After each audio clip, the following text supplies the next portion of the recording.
Le micro, Jean-Baptiste, 30 ans, urbaniste, et en 2005, j'ai eu mon bac. J'ai choisi de faire des études que je me disais longues, géographie, urbanisme. J'avais un rêve de me dire à la fin du master, tu vas voyager un moment, un truc qui va te faire devenir un homme. Donc 2012 arrive, ça y est, j'ai l'argent, j'ai tout ce qu'il faut, je m'en vais. Août 2012, le Mexique, Pérou, Bolivie, Chili, Argentine, îles Fidji, Melbourne, Bali, Thaïlande, Laos, Cambodge, Vietnam, Inde du Nord, Népal, Japon, et pour des raisons X ou Y, un grand jump jusqu'à Istanbul. Année de folie, 10 mois de folie, 10 mois de tout ce que je voulais.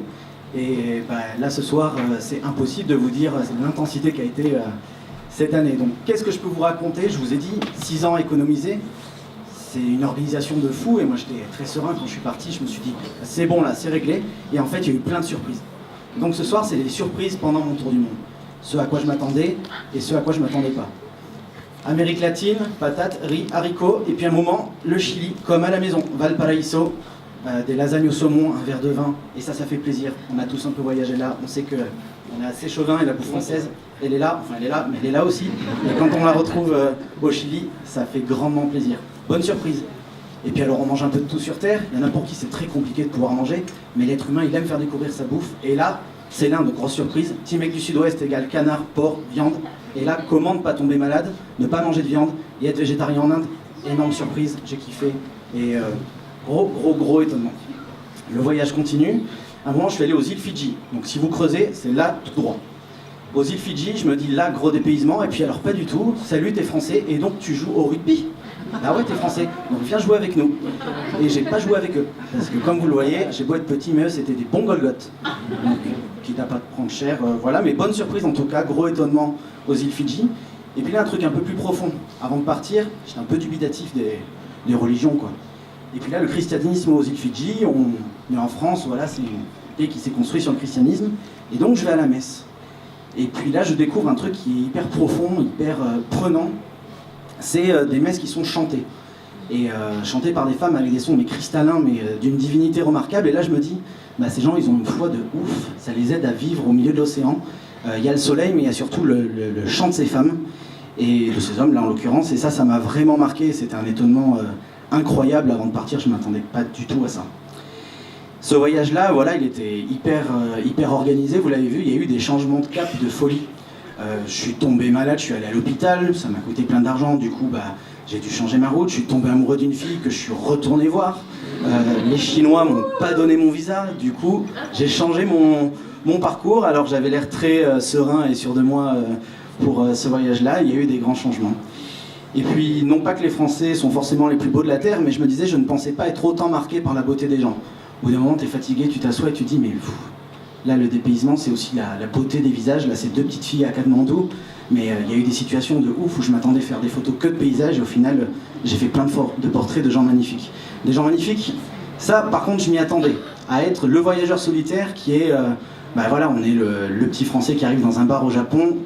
Ils sont soi-disant timides, mais au bout de 2-3 sakés, je peux vous dire que là, ça discute, la barbe connaissent pas, donc c'est vrai que là, j'étais assez content de moi. Mais le gros étonnement, rencontrer plein de gens, c'est surtout les autres voyageurs. C'est le voyage dans le voyage. Ça, c'est dingue. J'ai fait des rencontres de folie d'autres voyageurs qui étaient au même endroit que moi, mais qui venaient d'ailleurs. Peut-être j'avais été là où ils habitaient, donc c'était vraiment... on parlait de chez eux, ou alors on parlait aussi d'un endroit que je connaissais pas. Et ça, je m'attendais pas à faire autant de rencontres pendant cette année de voyage. Et un truc que je m'attendais à ce niveau-là, mais qui a été ouf, c'est la beauté de notre planète.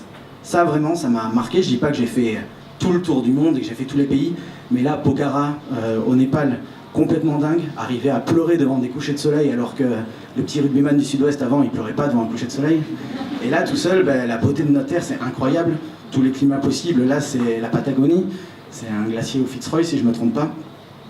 Et pareil, il a des sentiments de beauté de la Terre et de se dire mais qu'est-ce qu'on lui met en ce moment, et au final, il faut vraiment la protéger. Et le voyage, mine de rien, ça ouvre les yeux sur la protection qu'on doit avoir de notre support de voyage, c'est-à-dire la planète.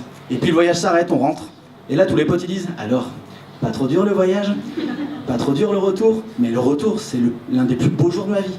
Quand tous tes potes te revoient, t'arrives, t'es le héros de toi-même, t'as réalisé ton rêve, et là, tous tes potes sont là, alors c'était comment? Et le temps, il a été si long pendant 10 mois, et eux, c'était 10 mois, c'est rien.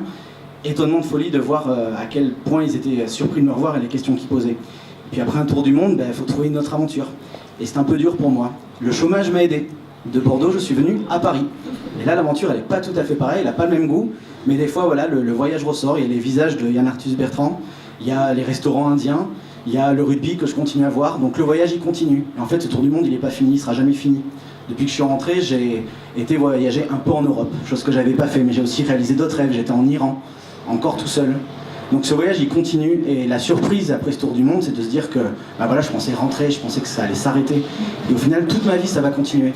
Et ça, c'est un truc qui est vraiment dingue. Ne pensez pas que parce que vous partirez longtemps ou pas longtemps, il y aura une fin à votre voyage. L'affaire, elle est à suivre. Le voyage, il continue. Et ce soir, on va voir plein d'autres voyageurs qui vont vous présenter le début de leur tour du monde. Vous aussi, vos petits voyages font partie d'un tour du monde. Donc, bon voyage à tous. Ils vont vous faire voyager ce soir. Applaudissements aussi pour les coachs qui nous ont vachement aidés. Bonne soirée à tous.